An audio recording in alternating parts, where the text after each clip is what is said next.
بسم اللہ الرحمن الرحیم۔ مفتی شعیب اللہ خان صاحب کے بیانات کے لیے مفتی صاحب کے آفیشیل چینل کو سبسکرائب کریں اور زیادہ سے زیادہ شیئر کریں۔ بسم اللہ الرحمن الرحیم۔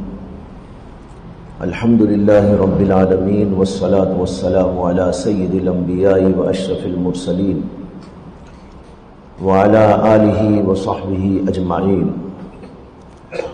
اما بعد فقد قال النبی صلی اللہ علیہ وسلم احفظ اللہ یحفظک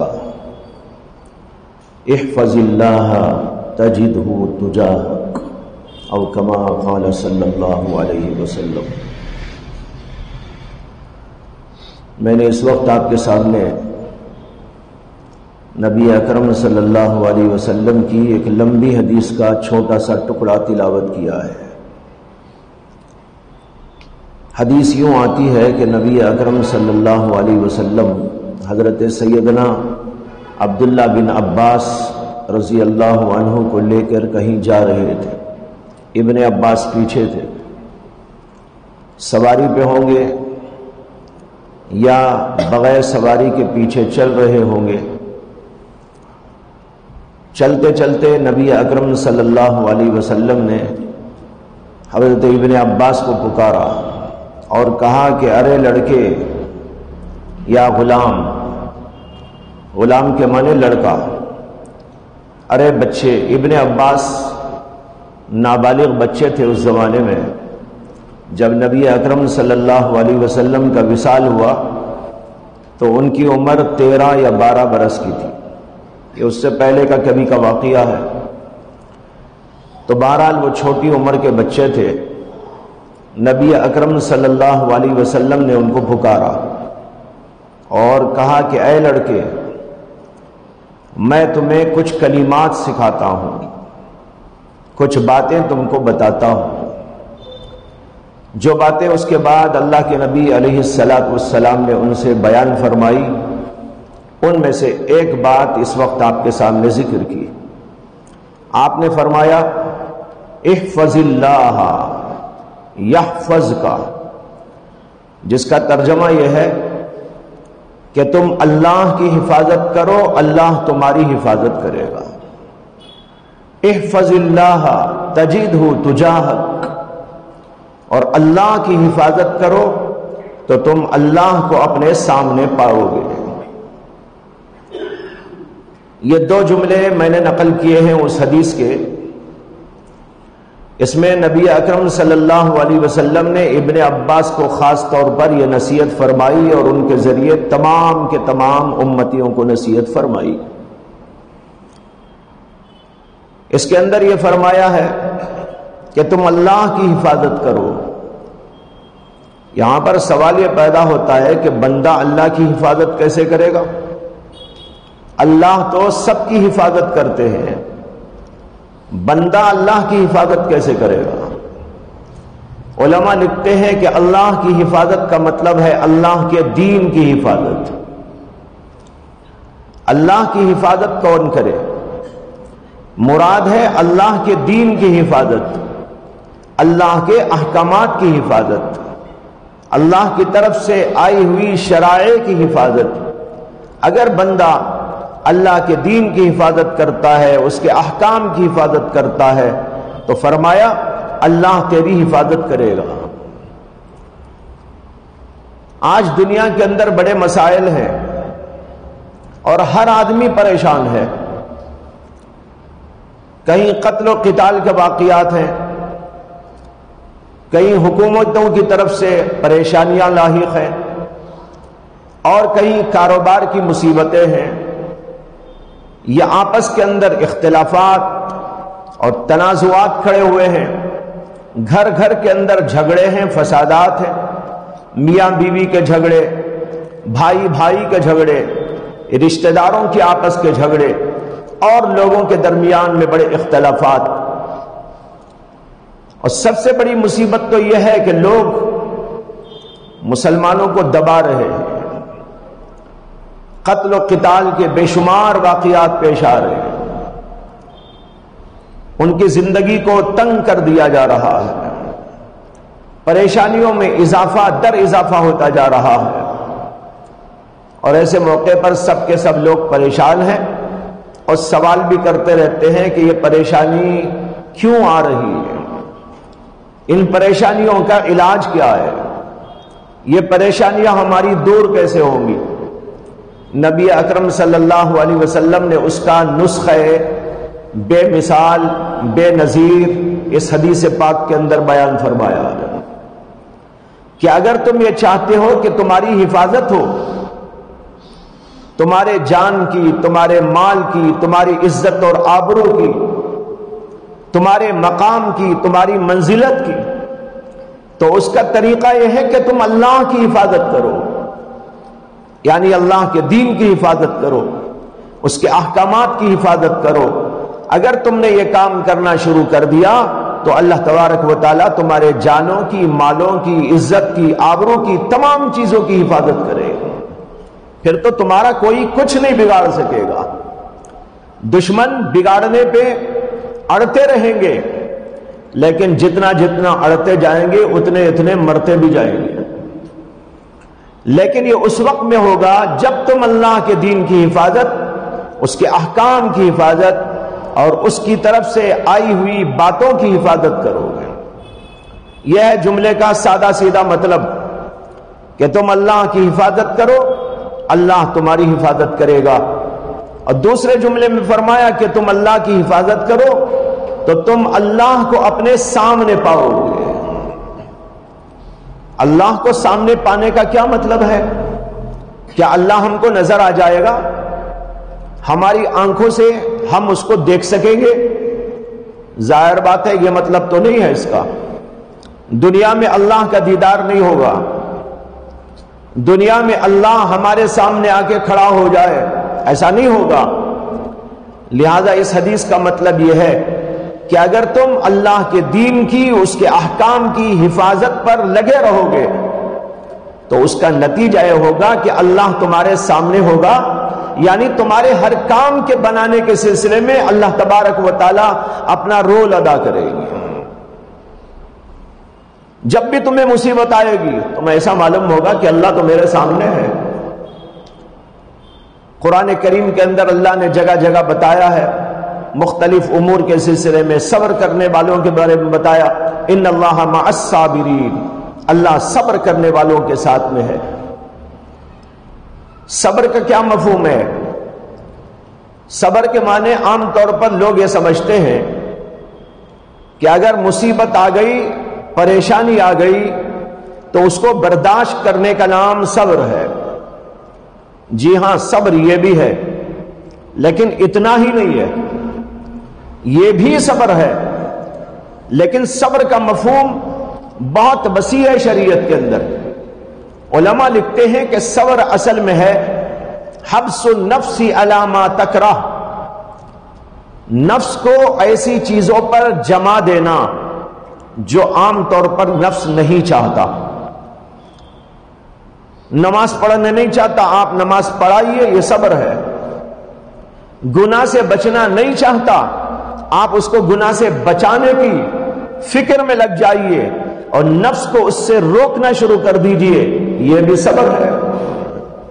اس لیے علماء نے صبر کی 3 قسمیں بیان کی۔ ایک ہے صبر علی الطاعات، نیکیوں پر نفس کو جمانے کا صبر، اور دوسرا ہے صبر عن المعصیت، یعنی نفس کو گناہوں سے بچاتے ہوئے صبر، اور ایک ہے صبر علی المصیبت، مصیبتوں کے پیش آنے پر تحمل اور برداشت۔ یہ 3 قسم کا صبر ہوتا ہے، لیکن ہم صرف ایک چیز کو لیتے ہیں، باقی کو چھوڑ دیتے ہیں۔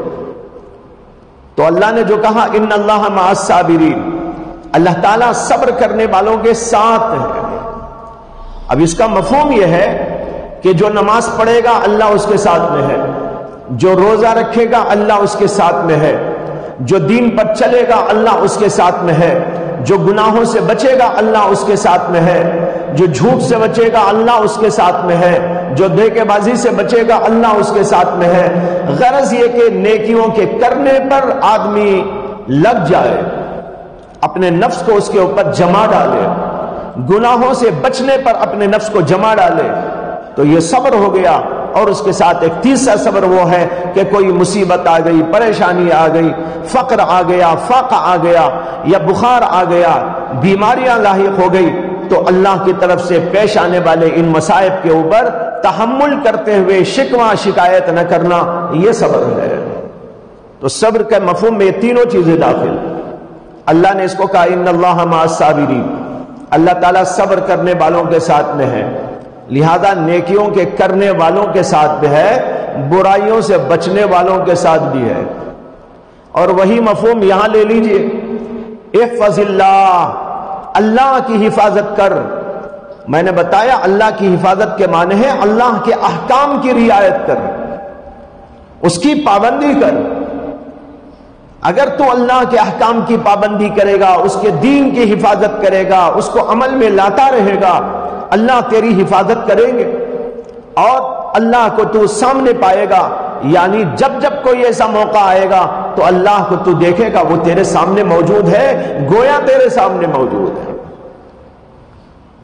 تیرے ساتھ میں موجود ہے۔ یہ ہے اس حدیث کا مفہوم اور معنی۔ اس سے ایک بات سمجھ میں آ گئی کہ ہماری ساری پریشانیوں کا علاج اللہ کے دین پر استقامت ہے۔ اگر ہم اللہ کے دین پر جم جائیں تو اللہ تعالی ہماری حفاظت کریں گے، جان کی بھی، مال کی بھی، عزت کی بھی، آبرو کی بھی، مقام کی بھی، منزلت کی بھی، عہدوں کی بھی، سب چیزوں کی، اور اللہ ساتھ ساتھ رہیں گے ہمارے۔ ایسا معلوم ہوگا اللہ ہمارے سامنے ہے، ہمارے کاموں کو بنانے میں لگا ہوا ہے، ہر کام بنتا جا رہا ہے، بگڑتا ہوا ہر کام بنتا جا رہا ہے، ایسے معلوم ہوگا۔ لیکن وہی شرط ہے اس کے لیے کہ ہم اللہ کے دین کی حفاظت میں لگے رہیں۔ علماء کہتے ہیں کہ اللہ کے دین میں دو قسم کی باتیں ہیں، ایک مامورات اور معروفات، اور دوسرے منہیات یعنی ممنوعات۔ دو قسم کی چیزیں شریعت کے اندر رکھی گئی۔ ایک وہ چیزیں ہیں جن کے کرنے کا ہم کو حکم دیا گیا ہے، ان کی پابندی کرنا یہ ہے اللہ کے دین کی حفاظت۔ بعض لوگ حفاظت کا مفہوم صرف اتنا لے لیتے ہیں کہ ہم دوسروں کو بتاتے رہیں، خود نہیں کرتے عمل، خود تو عمل نہیں کرتا، دوسرے کو بتا رہا ہے۔ کہاں سے حفاظت ہوگی؟ حفاظت تو سب سے پہلے یہ ہے کہ ہم دین کی ہر بات اپنے عمل کے اندر جاری کر دیں۔ ایک حدیث میں آتا ہے کہ نبی اکرم صلی اللہ علیہ وسلم نے ایک موقع پر ارشاد فرمایا کہ علم اٹھ جائے گا، ایک ایسا وقت آئے گا کہ دنیا سے علم اٹھ جائے گا۔ ایک صحابی تھے، انہوں نے عرض کیا کہ یا رسول اللہ علم کیسے اٹھ جائے؟ اور انہوں نے کہا کہ یا رسول اللہ ہم قرآن پڑھتے ہیں، ہمارے بچوں کو پڑھاتے ہیں، اور وہ اپنے بچوں کو پڑھائیں گے، پھر اس کے بعد بھی یہ سلسلہ جاری رہے گا۔ ہر نسل اپنے بعد والی نسل کو قرآن کی تعلیم دے گی، دین کی تعلیم دے گی۔ ہم اب دے رہے ہیں، ہمارے بچے اپنے بچوں کو دیں گے، ان کے بچے اپنے بچوں کو دیں گے، یہ سلسلہ تو برابر چلتا رہے گا، تو پھر علم کیسے اٹھ جائے گا؟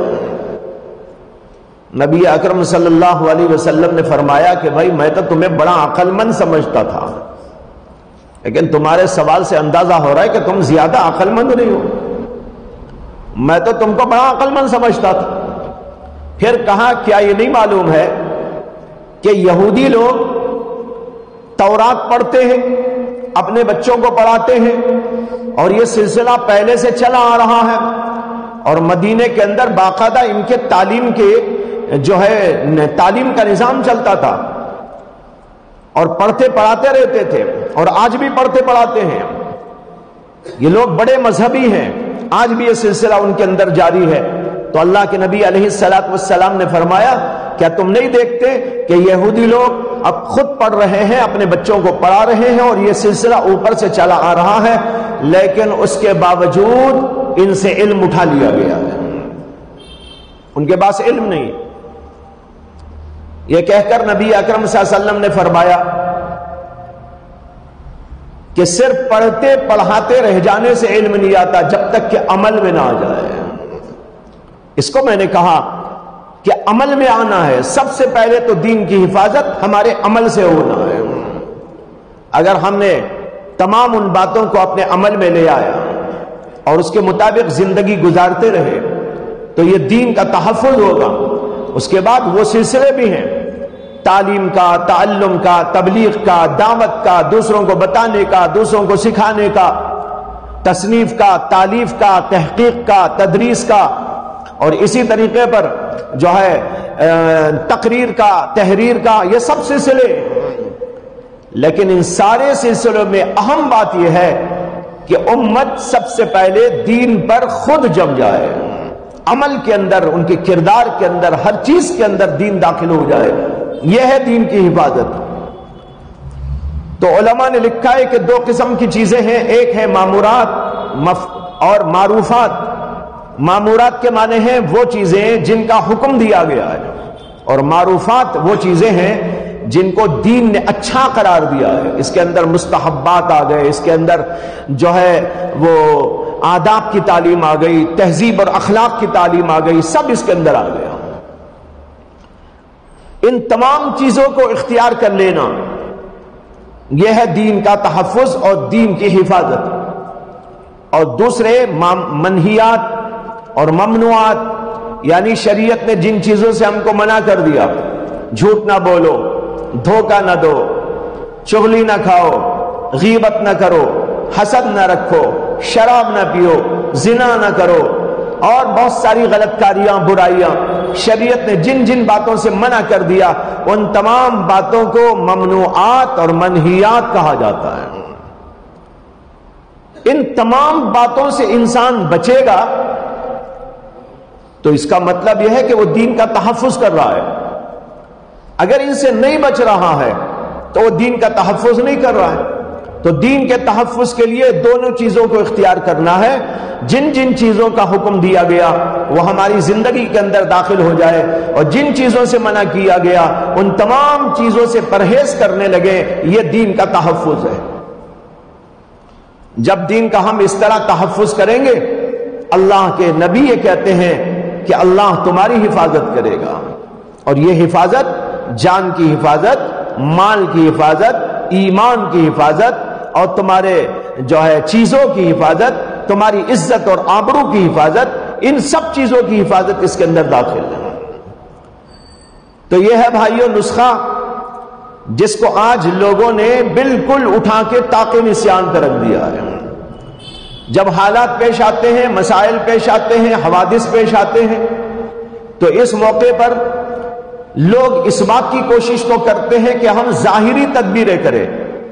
ظاہری تدبیر کرنا منع نہیں ہے، کریں، لیکن اصل تدبیر تو یہ تدبیر ہے جو اللہ کے نبی علیہ السلام نے ارشاد فرمائی۔ اگر اس تدبیر کو چھوڑ کر ہم تمام کی تمام تدبیریں اختیار کر لیں، لیکن وہ سب کی سب تدبیریں ناکام ہیں۔ حکومت والوں سے مل لیا، چیف منسٹروں سے مل لیا، اور کچھ اور چیزیں اختیار کر لی، یہ کر لیا اور وہ کر لیا، لیکن اپنے اخلاق کو درست نہیں کیا، اپنے اعمال کو درست نہیں کیا، اور جن چیزوں کی پابندی کا حکم تھا ان کو ہم نے اختیار نہیں کیا، جن چیزوں سے ہمیں منع کیا گیا تھا ان سے ہم بالکل غافل ہو کر زندگی کرتے رہے، تو ایسی صورت کے اندر اللہ کی طرف سے ہماری حفاظت کہاں ہوگی؟ بلکہ الٹا یہ ہوگا کہ اللہ تبارک و تعالیٰ ان سب چیزوں کو چھینتے چلے جائے۔ قرآن کریم کے اندر آیت موجود ہے، اللہ تعالیٰ نے کہا، اور کئی جگہ ہے، کہ تمہیں جو مصیبت اور پریشانی پہنچتی ہے فَبِمَا كَسَبَتْ أَيْدِيكُمْ، یہ تمہارے کرتوت کا نتیجہ ہے، تمہارے اعمال کا نتیجہ ہے۔ جو غلط اعمال تم سے سرزد ہوں گے تو ان کے ضرور نتائج مرتب ہوں گے۔ جیسے ایک آدمی زہر کھاتا ہے تو زہر کھانے کا اثر ہوگا کہ نہیں ہوگا؟ زہر کا اثر ہوگا، دودھ پیے گا تو دودھ کا اثر ہوگا، اور مغزیات کھائے گا تو مغزیات کا اثر مرتب ہوگا، اور اگر ایسی چیزیں کھاتا رہا جس سے نقصان ہوتا ہے تو نقصان ہوتا رہے گا۔ یہ تو اللہ نے فطرتاً بنا رکھا ہے، اصول بنا رکھا ہے، دنیا میں نظام جاری ہے، اس کے خلاف نہیں ہوتا۔ ہاں کبھی اللہ چاہے تو اس کے خلاف کر دیں، وہ الگ بات ہے، لیکن اصول اور نظام جو دنیا میں اللہ نے قائم رکھا ہے وہ یہ ہے کہ اگر آپ کانٹا بوتے ہیں تو کانٹا اگتا ہے، گیہوں بوتے ہیں تو گیہوں، اور چاول تو چاول، اور اگر کوئی درخت اگاتے ہیں تو جس چیز کا درخت آپ نے لگایا وہی درخت اگائے۔ اگر کوئی آدمی یہ سمجھے کہ میں کانٹے بوؤں لیکن یہاں پر نکل آئے بہترین پھل پھلاریاں، یہ عقل کے بھی خلاف ہے، اور دنیا کا جو نظام اللہ نے قائم کیا ہے اس کے بالکل خلاف ہے۔ آج ہم لوگوں کا حال یہی ہے کہ ہم گناہ کرتے ہیں، برائیاں کرتے ہیں، غلط کاریاں کرتے ہیں، اور اللہ سے یہ امید رکھتے ہیں کہ ہم ہر غلط کاری جو بھی کرتے ہیں اس کے اوپر ہمارے ساتھ میں اللہ کے فرشتے آ کے کھڑے ہو جائیں اور ہمارا ساتھ دینے لگے، جو ہم چاہتے ہیں وہ ہو جائے۔ لیکن بھائیو یہ اس وقت میں ہوتا ہے جب آدمی وہ کام کرتا ہے جو اللہ کے نبی علیہ السلام نے بتایا کہ اللہ کے دین کو محفوظ رکھو، اللہ کے دین کی حفاظت کرتے چلے جاؤ۔ قرآن کریم کے اندر ایک چھوٹا سا واقعہ بیان کیا گیا ہے، حضرت سیدنا موسیٰ علیہ السلام اور حضرت خضر علیہ السلام کا۔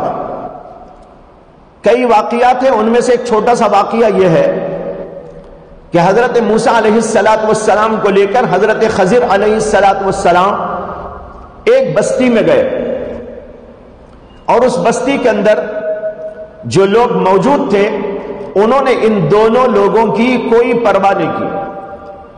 موسیٰ علیہ السلام اتنے بڑے پیغمبر، خضر علیہ السلام وہ بھی کسی زمانے میں پیغمبر تھے، لیکن ان لوگوں نے ان کی کوئی پرواہ نہ کی، نہ ان کی کوئی خدمت کی، نہ کھانا کھلایا۔ بہرحال اس کے بعد یہ لوگ چلتے رہے، راستے میں ایک جگہ پر دیکھا کہ ایک دیوار ہے، یرید ان ینقض، اللہ کہتے ہیں وہ دیوار ٹوٹنے کے قریب تھی، گرنے والی تھی۔ بعض وقت ہوتا ہے دیوار پرانی ہو گئی، بوسیدہ ہو گئی، گرنے کو ہو گئی، وہ دیوار گرنے کے قریب تھی۔ حضرت خضر علیہ السلام آگے بڑھے اور انہوں نے اپنا ہاتھ ایسا لگایا، اللہ نے اپنی قدرت سے ان کی کرامت دکھائی کہ وہ دیوار مضبوط ہو کر کھڑی ہو گئی۔ پھر حضرت خضر علیہ السلام نے حضرت موسیٰ علیہ السلام کو بعد میں بتایا کہ یہ جو دیوار ہے، یہ دیوار اصل میں ایک آدمی کے گھر کی دیوار، اور وہ آدمی بہت نیک آدمی تھا، بڑا صالح آدمی تھا، متقی و پرہیزگار تھا، اللہ والا بندہ تھا، اور اس بندے نے اپنے بچوں کے واسطے کچھ خزانہ، سونا چاندی روپیہ پیسہ اس دیوار کے اندر دبا کے رکھا تھا، اور سوچا کہ جب میرے بچے بڑے ہو جائیں گے تو یہ بچے اس خزانے کو نکالیں گے اور اپنی ضروریات میں استعمال کریں گے۔ تو باپ نے وہ رکھا تھا اور اس باپ کا انتقال ہو گیا، اس کے جو بچے یتیم ان کے لیے وہ تھا، لیکن یہ دیوار گرنے کو تھی، اور گرتی تو وہ بچے کیا کرتے، لوگ آتے اور خزانہ لوٹ کے لے جاتے، بچے ان کو منع نہ کر سکتے تھے، ان کے پاس میں اتنی طاقت تو تھی نہیں۔ تو اللہ تعالیٰ نے حکم دیا خضر علیہ السلام کو کہ اس نیک آدمی کی اس دیوار کو ٹھیک ٹھاک کر دو، مضبوط کر کے چلے آؤ، تاکہ وہ محفوظ رہے خزانہ، اور اس کے بچے جب بڑے ہو جائیں تو وہاں سے وہ خزانہ نکال کر اپنے کام میں لے آئے۔ یہاں پر ہے وَكَانَ أَبُوهُمَا صَالِحًا، وہ جو بچے تھے یتیم بچے، ان بچوں کا باپ بڑا صالح تھا، اس لیے اللہ تبارک و تعالی نے حفاظت کا ایسا انتظام کیا۔ دیکھ رہے کیسا انتظام ہے اللہ کا، جو اللہ کے دین کی حفاظت کرتا ہے، اس کے احکام کی رعایت کرتا ہے، اپنی زندگیوں میں صلاح فلاح تقوی لے آتا ہے۔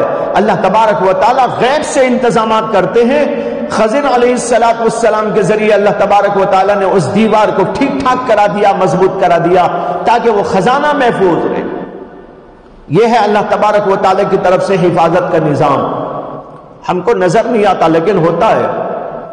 اب خضر علیہ السلام وہاں جو دیوار کو درست کرنے کے لیے گئے ہوئے تھے، اس کا مطلب یہ نہیں کہ وہ لوگوں کو نظر آ رہے تھے، موسیٰ کو تو نظر آ رہے تھے لیکن اور لوگوں کو نظر نہیں آ رہے تھے۔ انہوں نے کچھ اور بھی عجیب عجیب کام کیے تھے، ایک بچے کو پکڑ کے قتل کر دیا تھا، موسیٰ علیہ السلام کو غصہ آ گیا تھا۔ موسیٰ علیہ السلام نے کہا لقد جئت شیئا نکرا، ارے خضر تم نے کیا کام کیا، بڑا بدترین کام کیا، شیئا نکرا، بدترین کام۔ حضرت موسیٰ کو غصہ آ گیا تھا، بچے کو قتل کر دیا۔ اب لوگ عام طور پر جب یہ واقعہ سنتے ہیں نا تو یوں سمجھتے ہیں کہ موسیٰ علیہ السلام اور خضر علیہ السلام جا رہے تھے لوگوں کے درمیان، لوگوں کی بھیڑ تھی، بچے کھیل رہے تھے، ان کے درمیان میں گھسے اور بچے کو پکڑا اور پکڑ کر اس کی گردن کو ایسا موڑا مار کر چلے گئے۔ ارے بھائی ایسا ہوتا تو لوگ کہاں چھوڑتے ان کو؟ جو لوگ دیکھنے والے ہیں نا وہ خضر علیہ السلام کو چھوڑتے کہاں، وہیں پکڑ لیتے، ان کو قتل کر دیتے۔ تو یہاں ایسا نہیں ہوا واقعہ، حضرت خضر علیہ السلام لوگوں کی نگاہوں سے اوجھل ہوتے تھے جب یہ واقعات ہوتے تھے۔ اسی طرح ایک واقعہ اس سے پہلے ہوا، فانطلقا، یہ دونوں حضرات چلے، فاذا رکبا فی السفینۃ خرقھا، ایک کشتی آئی، کشتی میں دونوں بیٹھ گئے۔ ان کشتی والوں نے حضرت خضر کو پہچان لیا اور کہا کہ حضرت ٹکٹ کچھ نہیں، بغیر ٹکٹ کے بیٹھ جائیے۔ لوگ بغیر ٹکٹ کے 3 آدمیوں کو انہوں نے سوار کرا لیا۔ اب کشتی چلنے لگی تو حضرت خضر علیہ السلام کشتی کا ایک تختہ توڑنے لگے۔ حضرت موسیٰ علیہ السلام کو غصہ آ گیا، اسے کہ وہ پیغمبر تھے، کوئی غلط بات برداشت نہیں کر سکتے تھے، کسی کی کشتی کو توڑ دیا جائے بلا وجہ، یہ کیسے جائز ہو سکتا ہے؟ حضرت خضر علیہ السلام کو انہوں نے ٹوک دیا اور کہا کہ خرقتها لتغرق اهلها، ارے خضر آپ نے ایک کام کیا، بدترین کام، کہ کشتی کا تختہ توڑ دیا تاکہ لوگوں کو غرق کر ڈالیں، لوگوں کو ڈبانا چاہتے ہیں آپ۔ لقد جئت شیئا نکرا، آپ نے بڑا برا کام کیا ہے۔ اب یہاں بھی ایسا نہیں ہے کہ حضرت خضر علیہ السلام وہ کشتی والوں کو نظر آ رہے تھے بیٹھے ہوئے ہیں توڑتے ہوئے وہ دیکھتے ان کو تو موسیٰ سے پہلے کشتی والے ان کے اوپر الزام لگاتے، اعتراض کرتے کہ ہم نے آپ کو بٹھایا بغیر ٹکٹ اور ہماری کشتی توڑ رہے ہیں آپ، ہے نا؟ تو اس سے معلوم ہوتا ہے کہ توڑتے ہوئے وہ کسی کو دکھائی نہیں دے رہے تھے، بچے کو قتل کرتے ہوئے کسی کو دکھائی نہیں دے رہے تھے۔ اسی طرح وہ دیوار کو انہوں نے درست کیا تو کسی کو دکھتے نہیں تھے، سب اندرونی طور پر ہو رہا تھا، دکھ رہے تھے یہ سب کام کرتے ہوئے، تو حضرت موسیٰ علیہ السلام کو دکھ رہے تھے اس لیے کہ اللہ نے ان کو دکھانا چاہا تھا۔ بہرحال میں یہ کہہ رہا تھا کہ بہت سے ایسے واقعات ہوتے ہیں دنیا میں، چلتے رہتے ہیں، اب بھی پتہ نہیں کہاں کہاں کیا کیا ہو رہا ہوگا، کہیں کچھ ہو رہا ہے، کہیں مٹایا جا رہا ہے، کہیں گھٹایا جا رہا ہے، کہیں بڑھایا جا رہا ہے، کسی کو اوپر کیا جا رہا ہے، کسی کو نیچے کیا جا رہا ہے، دنیا میں نظام چل رہا ہے، ہم کو نہیں معلوم، ہم بیٹھے ہوئے ہیں سامنے صورتیں دیکھتے ہوئے اور وہ صورتوں کے اندر کچھ کام ہو رہا ہے۔ بہرحال بھائیوں، یہ واقعہ میں نے اس لیے عرض کیا آپ کے سامنے کہ قرآن کی اس آیت کی روشنی میں معلوم ہوتا ہے کہ نیک آدمیوں کے ساتھ اللہ کیا معاملہ کرتے ہیں۔ جب وہ آدمی نیک تھا جس نے دیوار کے نیچے اپنے بچوں کا خزانہ رکھا تھا اور وہ دیوار گرنے کو ہو گئی تو اللہ نے حضرت خضر علیہ السلام کو وہاں بھیجا۔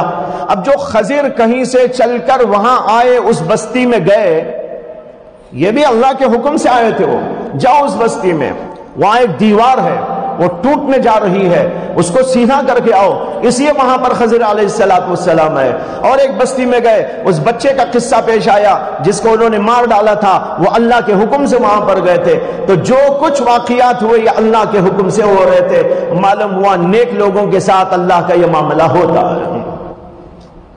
قرآن کریم میں ایک جگہ پر ہے واللہ یتولی الصالحین، اللہ تبارک و تعالی نیک لوگوں کی تولیت کرتے ہیں.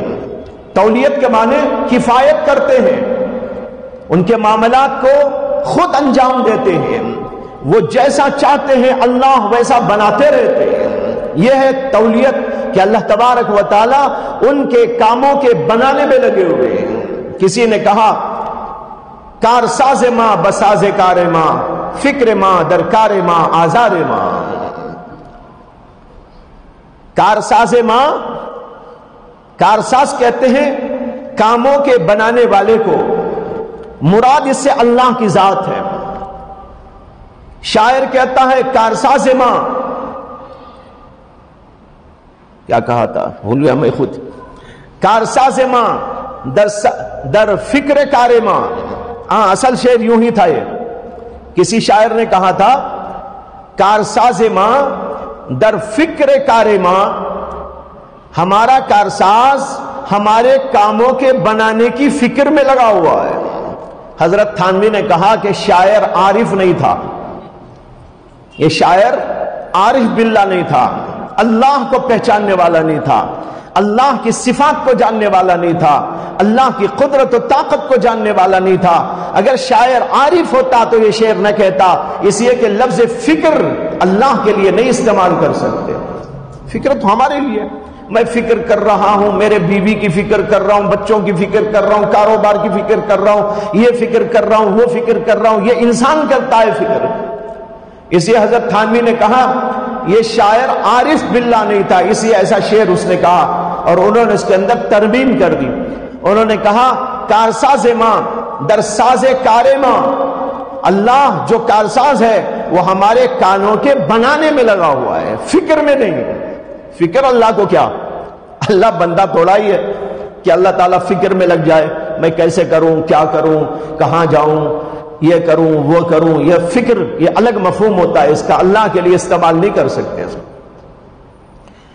تو ہمارا کارساز ہمارے کاموں کے بنانے میں لگا ہوا ہے، لہذا ہمارے کاموں کے بنانے کی فکر میں ہمیں لگنا خاموخواہ تکلیف اٹھانا ہے. کیوں تکلیف اٹھاتے ہو؟ اللہ خود بنائے گا. لیکن تم وہ کام کرو جو تمہارے ذمہ کیا گیا ہے. تمہارا کام ہے دین کی حفاظت، اعمال کی حفاظت، تقوی طہارت کا اختیار کرنا، اللہ کی رضا جوئی کے کاموں میں لگے رہنا، اپنے آپ کو گناہوں سے بچاتے رہنا، اپنے دل کے اندر اللہ کی یاد بسا لینا، اللہ کے عشق میں، اللہ کی محبت میں چور و سرشار رہنا. یہ تمہاری ذمہ داری ہے. اگر تم نے یہ کام کر لیا تو کارساز تمہارے کاموں کے بنا دینا. تو معلوم ہوا کہ ہمیں تو اصل کام یہ کرنا ہے.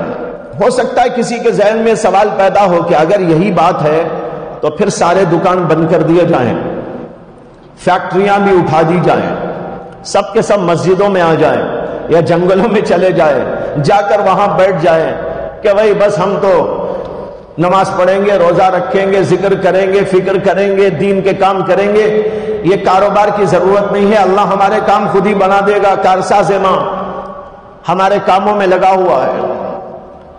اگر کوئی میری ان باتوں سے یہ سمجھتا ہو تو میں سمجھتا ہوں وہ بڑا بے وقوف ہے. ایسا نہیں ہے اس کا مفہوم. اللہ نے ہمیں جن کاموں کے کرنے کے لیے کہا، دنیاوی کام، وہ بھی ہمیں کرنا ہے. لیکن یہاں پر دنیاوی انسان اور ایک دینی انسان، ان دونوں کی فکروں کے اندر بڑا فرق ہوتا ہے. ایک آدمی کاروبار کرتا ہے، اپنے دکان کو سنبھالتا ہے، اپنی فیکٹری کو سنبھالتا ہے، اپنی ملازمت کو سنبھالتا ہے یا صنعت و حرفت میں لگا ہوا ہوتا ہے، لیکن ان سارے کاموں کے باوجود وہ یہ سمجھتا ہے کہ یہ کام جو اللہ نے مجھے دیے ہیں اور مجھے اس کے اندر لگایا ہوا ہے، یہ میرا خدا نہیں کہ جو میرے کام بنائے، بنانے والا تو اللہ ہے، لیکن یہ کام مجھے اس لیے کرنا ہے کہ دنیا کا نظام اللہ نے اسی طرح چلانے کے لیے کہا ہے. اللہ نے دنیا کا نظام چلانے یہ سب کچھ رکھا ہوا ہے. کاروبار کرنا، تجارت کرنا، مختلف قسم کی تجارتیں کرنا، ملازمت کرنا، اسی طرح کوئی صنعت و حرفت اور پیشہ اختیار کرنا، یہ دنیا کا ایک کاروبار ہے. دنیا کے اندر ایک انسان کو دوسرے انسان کی مدد کے لیے سب کچھ کرنا ہے. ٹیلر یہ سمجھے کہ میں دوسروں کو کپڑا سی کر دیتا ہوں تاکہ ان کا بدن چھپ جائے. ایک ڈاکٹر اپنے پیشے کے سلسلے میں یہ سمجھے کہ میں یہ پیشہ اس لیے کر رہا ہوں کہ میرے ذریعے سے اللہ بہت سارے بیماروں کو شفا عطا کرے اور ان کو راحت پہنچے, ان کو سکون ملے, ان کی بیماریوں کا ازالہ ہو جائے, میں اس لیے کر رہا ہوں. رہا کھانا پینا اور اپنے کام کا بنانا وہ اللہ بناتا رہے گا, لیکن یہ دنیا کا جو کام مختلف شکلوں میں اللہ نے دنیا کے اندر رکھا ہے, یہ سب کچھ اس لیے رکھا ہے کہ ان کاموں کے ذریعے سے دنیا کا نظام قائم ہوتا ہے. بیپاری کی بھی ضرورت ہے اور صنعت و حرفت والوں کی بھی ضرورت ہے, ملازمت پیشہ لوگوں کی بھی ضرورت ہے. ملازمت کرنے والے کسی کمپنی میں ملازم ہے, کسی فیکٹری میں ملازم ہے, وہ یہ سمجھے کہ میں جس فیکٹری میں کام کر رہا ہوں یہ اس لیے کر رہا ہوں کہ میں وہاں کچھ بناؤں گا یا کچھ کروں گا تو اس کے ذریعے یہ چیز یہاں تیار ہوگی اور پھر یہ باہر جائے گی تو لوگوں کو فائدہ ہوگا, لوگ اس سے استفادہ کریں گے, ان کی ضرورتیں پوری ہوں گی, اس کے لیے مجھے یہاں پر جانا ہے. اور اسی لیے اللہ نے سب کو ایک دوسرے کا محتاج بنا دیا, کوئی کسی سے بڑا نہیں. ہاں لوگ سمجھتے ہیں, کوئی اپنے آپ کو بڑا سمجھتا ہے, کسی کو چھوٹا سمجھتا ہے, لیکن حقیقت کے اعتبار سے اس دنیا کے کام اور نظام میں اللہ نے جو سلسلہ رکھا ہے وہ خود بتا رہا ہے کہ دنیا کا کوئی آدمی کسی اور آدمی سے بڑا نہیں ہے. میں آپ کو بتاؤں, ایک صاحب بہت سال پہلے کچھ اسلام سے شغف اور تعلق محبت رکھنا شروع کر دیا. کچھ مطالعہ کیا انہوں نے تو اسلام کی محبت ان کے دل میں آ گئی. وہ غیر مسلم تھے اور براہمن تھے, پکے براہمن, نوجوان آدمی. تو ان کو دین اسلام کے بارے میں کئی شکوک و شبہات تھے. دین سے محبت بھی تھی, لیکن جب انہوں نے مطالعہ کیا تو مطالعے کے نتیجے میں ان کے دل میں کچھ شک و شبہ پیدا ہوا, اشکالات پیدا ہوئے. تو انہوں نے کسی سے جو ہے کہا کہ بھئی میں مسلمان تو ہونا چاہتا ہوں لیکن میرے کچھ شبہات ہیں, اعتراضات ہیں, مجھے اس کا جواب چاہیے, مجھے کسی تمہارے عالم سے ملاؤ. تو وہ صاحب میرے پاس ان کو لے کے آئے. تو میں نے ان سے پوچھا کہ آپ کے کیا اعتراضات ہیں. تو انہوں نے ایک بڑی لمبی فہرست بتائی, 20 25 30 ایسے کچھ سوالات تھے ان کے. میں نے کہا یہ ایک مجلس میں تو حل نہیں ہو گئے, اس لیے ہم کئی بیٹھکوں میں تھوڑے تھوڑے حل کرتے جائیں گے. چنانچہ 5 یا 6 بیٹھکیں ان کے ساتھ میں ہوئی. ایک بیٹھک میں انہوں نے ایک سوال کیا. انہوں نے کہا کہ اسلام یہ کہتا ہے, مسلمان یہ سمجھتے ہیں کہ اللہ انصاف پسند ہے, ظالم نہیں ہے. میں نے کہا بات تو ٹھیک ہے, اس میں کیا اعتراض ہے آپ کو. انہوں نے کہا مجھے اعتراض اس میں یہ ہے کہ اگر اللہ انصاف پسند ہے, ظالم نہیں ہے, تو اللہ نے کچھ لوگوں کو فقیر کیوں بنایا, کچھ لوگوں کو بڑا مالدار کیوں بنا دیا ہے, کچھ لوگوں کو چھوٹا کچھ لوگوں کو بڑا بنا دیا ہے. یہ انصاف نہیں ہے. انصاف کا تقاضا تو ہوتا کہ اللہ سب کو مال دیتا, سب کو بڑائی دیتا, سب کو ایک پوزیشن کا بناتا. لیکن بعض لوگ تو ایسے ہیں کہ کروڑ پتی ارب پتی, اور بعض بیچارے اتنے زیادہ کمزور کہ بھیک مانگتے پھر رہے ہیں. اب بظاہر تو بڑا معقول ہے اعتراض. تو میں نے کہا کہ بھائی آپ کیا کرتے ہیں, آپ کا پیشہ کیا ہے. تو انہوں نے کہا کہ میں 3 فیکٹریوں کا مالک ہوں, اور انہوں نے بتایا تفصیل کے ساتھ. میں نے کہا کہ اس میں کتنے لوگ کام کرتے ہیں. تو انہوں نے بتایا ایک فیکٹری میں 1000 آدمی کام کرتے ہیں, اور ایک فیکٹری میں 600 700 آدمی کام کرتے ہیں, اور ایک چھوٹی فیکٹری ہے اس میں 300 400 آدمی کام کرتے ہیں. میں نے کہا یہ جتنے لوگ آپ کے ساتھ میں کام کرتے ہیں آپ کی فیکٹری میں, آپ نے ان سب کو ایک درجے پہ رکھا ہے یا الگ الگ درجے پہ رکھا ہے؟ سب کو ایک پوزیشن میں آپ نے رکھا ہے, سب کو ایک ہی تنخواہ دیتے ہیں یا الگ الگ تنخواہ دیتے ہیں, اور الگ الگ ان کی پوزیشن بھی آپ کے پاس میں ہے, اسٹیٹس سب کا الگ الگ ہے. تو انہوں نے کہا نہیں، یہ سب کا الگ الگ ہے، تنخواہ بھی الگ الگ ہے۔ میں نے کہا یہ بھی تو ظلم ہے، تو آپ سب کو ایک کیوں نہیں دیتے، الگ الگ تنخواہ کیوں دیتے ہیں، کسی کو کم کسی کو زیادہ؟ پھر میں نے ان سے پوچھا کہ آپ کی فیکٹری میں کچھ جھاڑو دینے والے آتے ہوں گے، صفائی کرنے والے، اور کچھ جو ہے گیٹ کے باہر سیکیورٹی کے طور پر کام کرنے والے ہوں گے، کوئی گیٹ کیپر بھی ہوگا، دروازہ کھولنے والا، بند کرنے والا، کار کو اندر لینے والا، باہر بھیجنے والا۔ کہا کہ ہاں۔ میں نے کہا کوئی جو ہے انجینئرز بھی ہوں گے؟ ہاں جی انجینئرز بھی ہیں۔ کہا کہ کوئی مینیجرز بھی ہوں گے؟ جی ہاں کوئی مینیجر بھی ہے۔ اور کہا کہ آپ کی فیکٹری میں جو فیکٹری میں کام کرتے ہیں وہ الگ لوگ ہوں گے؟ جی یہ سب کچھ ہے۔ میں نے کہا دیکھو آپ تھوڑی دیر کے لیے سوچو کہ جتنا مالدار اللہ نے آپ کو بنایا اتنا ہی مالدار ان ساروں کو بنا دیتا تو کیا دنیا میں کبھی آپ فیکٹری چلا سکتے؟ اب ان کا دماغ صحیح ہوا اور ان کو سمجھ میں آیا کہ ہاں بھائی اگر سب کے سب میرے جیسے مالدار ہوتے تو میری فیکٹری میں کیوں آتے؟ جھاڑو دینے کون آتا؟ بیت الخلا صاف کرنے کون آتا؟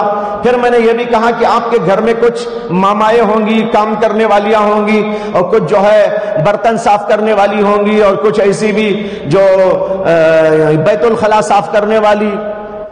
اگر وہ بھی آپ کی طرح مالدار ہو تو آپ کے گھر میں صفائی کا نظام کیسا چلتا؟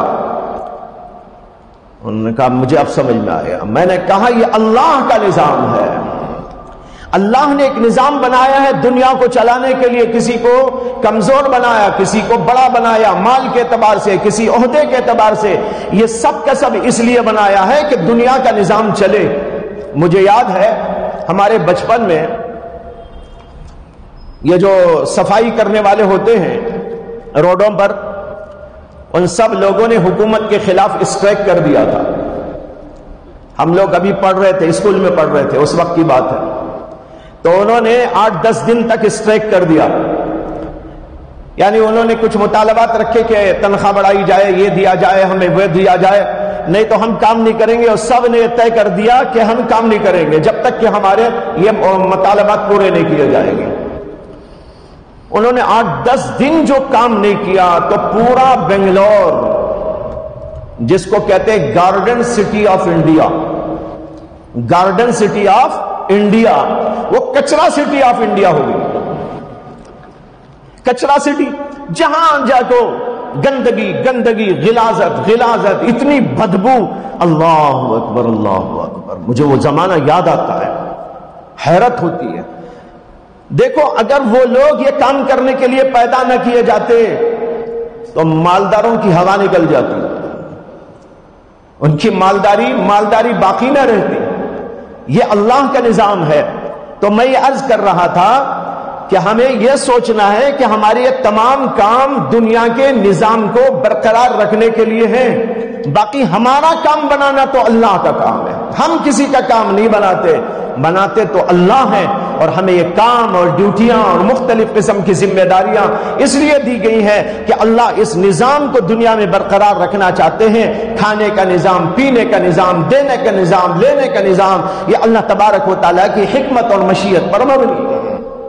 بہرحال میں عرض یہ کر رہا تھا کہ جب اللہ کے دین کی حفاظت اپنے عمل کے ذریعے، کردار کے ذریعے، ہر اعتبار سے ہم کرتے چلے جائیں تو اللہ تعالیٰ ہمارے کاموں کے بنانے کے لیے بیٹھے ہوئے ہیں، اور دن رات اللہ کا یہی کام ہے۔ لیکن ہم نے جب سے کام چھوڑ دیا، اپنے آپ کو دین سے جدا کر لیا، نمازوں میں غفلت، ذکر میں غفلت، فرائض میں غفلت، گناہوں میں ابتلا۔ دیکھو ایک ہے نیکیوں کا کرنا اور ایک ہے گناہوں سے بچنا۔ نیکی کرنا بہت بڑا کام، لیکن اس سے بڑا کام یہ ہے کہ آدمی گناہ سے بچے۔ آدمی نیکی کرے، گناہ بھی کرے، تو سارا وہ نیکی کا اثر، نیکی کی نورانیت اور روحانیت باطل ہو جاتی ہے۔ عمل تو رہتا ہے لیکن اس کی نورانیت برقرار نہیں رہتی۔ حضرت مولانا شاہ ابرار الحق صاحب نور اللہ مرقدہ فرمایا کرتے تھے کہ جب آدمی نیکیاں کرتا ہے تو دل کے اندر ایک نور پیدا ہوتا ہے، ذکر کا نور، نماز کا نور، اور اسی طرح اور عبادات کا نور، تلاوت کا نور یہ دل کے اندر جمع ہوتا ہے، لیکن جو ہی گناہ کرتا ہے، مثال کے طور پر بد نگاہی کرتا ہے، غلط جگہ نگاہ ڈالتا ہے، تو آنکھوں کے ذریعے سے دل میں ایک سوراخ ہو جاتا ہے۔ نتیجہ ہوتا ہے کہ جو نورانیت اور روحانیت جمع ہوئی تھی وہ سب کے سب خارج ہوتی چلی جاتی ہے۔ حضرت مثال دیتے تھے جیسے دودھ کا پیالہ ہو اور نیچے سے سوراخ ڈال دیا جائے، اوپر سے آپ دودھ کتنا بھی ڈالتے جائیں لیکن نیچے سے نکلتا چلا جائے گا۔ اگر اس کو رکھنا ہے آپ کو تو وہ سوراخ ختم کرنا پڑے گا، اور سوراخ کیا ہے؟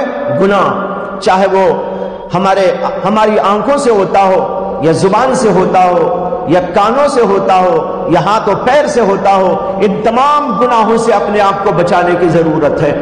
آج لوگ نیکیاں تو کر لیتے ہیں لیکن گناہ سے بچنے کے لیے تیار نہیں۔ گناہ سے بچنا بہت اہم۔ حضرت مولانا حکیم اختر صاحب نور اللہ مرقدہ فرمایا کرتے تھے، نیکی تو اچھے برے سب کرتے ہیں، گناہ سے بچنا متقیوں کا کام ہے۔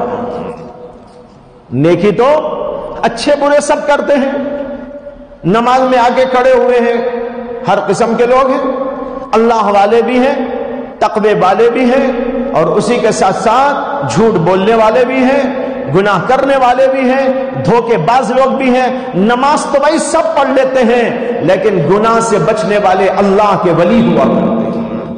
قرآن میں اللہ تعالیٰ نے کہا کہ واللہ ولی المتقین، اور اسی طرح کہا ان اولیاؤہ الا المتقون۔ یہ دونوں آیتیں ملا کے دیکھو، دونوں آیتیں کیا عجیب مفہوم ادا کر رہی ہیں۔ ان اولیاؤہ الا المتقون، اللہ کے ولی تو صرف متقی ہوتے ہیں، اور دوسری آیت میں کہتے ہیں واللہ ولی المتقین، اور اللہ متقیوں کا دوست ہے۔ اس سے کہ دوستی دو طرفہ ہوتی ہے، ایک طرفہ نہیں ہوتی۔ دوستی جو ہوتی ہے نا وہ دو طرفہ ہوتی ہے، ایک آدمی اسے دوست بناتا ہے، وہ اسے دوست بناتا ہے، وہ اس سے پیار کرتا ہے، وہ اس سے پیار کرتا ہے، دونوں کے دل ملے ہوئے ہوتے ہیں۔ اگر ایسا ہو جائے کہ ایک آدمی تو چاہ رہا ہے ایک آدمی کو، دوسرا آدمی منہ موڑ کے جا رہا ہے، یہ کیا دوستی ہے؟ یہ تو ایسی دوستی ہو گئی جیسے کہ کہتے ہیں کہ ایک صاحب تھے معمولی درجے کے، تو ان کو جو ہے بادشاہ کی بیٹی سے عشق ہو گیا، یعنی شہزادی سے۔ تو کسی نے ان سے کہا کہ بھائی کیا ہوا تمہارا مسئلہ؟ تم تو شہزادی سے شادی کرنا چاہتے تھے، کچھ ہوا؟ تو انہوں نے کہا آدھا کام ہو گیا، آدھا نہیں ہوا۔ آدھا کام ہو گیا، آدھا نہیں ہوا۔ اس نے پوچھا کیا آدھا ہو گیا، کیا نہیں ہوا؟ کہنے لگا آدھا یہ ہے کہ میں تو راضی ہوں، آدھا جو نہیں ہوا یہ ہے کہ وہ راضی نہیں ہے۔ اب بتاؤ بھئی یہ بھی کیا دوستی؟ تو دوستی تو دو طرفہ ہوا کرتی ہے۔ اللہ نے اسی کو یہاں پر بیان کیا ہے، نیک لوگ اللہ کے دوست ہیں اور اللہ نیک لوگوں کا دوست ہے۔ جب یہ تقوی والی صفت آ کر بندہ مومن اللہ سے اپنا رشتہ جوڑ لیتا ہے اور پھر اللہ اس سے اپنے رشتے کو جوڑ لیتے ہیں، تو بھائیو پھر تو کیا کہنا، سارے کام بننے والے بنتے رہیں گے، کوئی کام بگڑ نہیں پائے گا، اللہ ہر کام کو بناتے چلے جائے گا۔ اس لیے اپنے ہر کام کو اللہ کے سپرد کرو، کام جو محنت کے کرنے ہیں وہ کرتے رہو، لیکن یہ سمجھو کہ ہمارا ہر کام بنانے والا اللہ ہے، اور ہمیں اسی وقت میں یہ دولت مل سکتی ہے جب ہم اللہ سے اپنے رشتے کو مضبوط کریں گے اور صحیح کریں گے۔ اللہ تعالیٰ مجھے بھی آپ کو بھی توفیق عطا فرمائے۔ وآخر دعوانا الحمدللہ رب العالمین۔ سیدنا مولانا محمد وعلى آل سيدنا مولانا محمد وبارك وسلم۔ ربنا آتنا في الدنيا حسنة وفي الآخرة حسنة وقنا عذاب النار۔ ربنا لا تزغ قلوبنا بعد إذ هديتنا وهب لنا من لدنك رحمة إنك أنت الوهاب ربنا لا تجعلنا فتنة للقوم الظالمين ونجنا برحمتك من القوم الكافرين ربنا لا تؤاخذنا إن نسينا أو أخطأنا ربنا ولا تحمل علينا إصرا كما حملته على الذين من قبلنا ربنا ولا تحملنا ما لا طاقة لنا به واعف عنا واغفر لنا وارحمنا أنت مولانا فانصرنا على القوم الكافرين سبحان ربك رب العزة عما يصفون وسلام على المرسلين والحمد لله رب العالمين.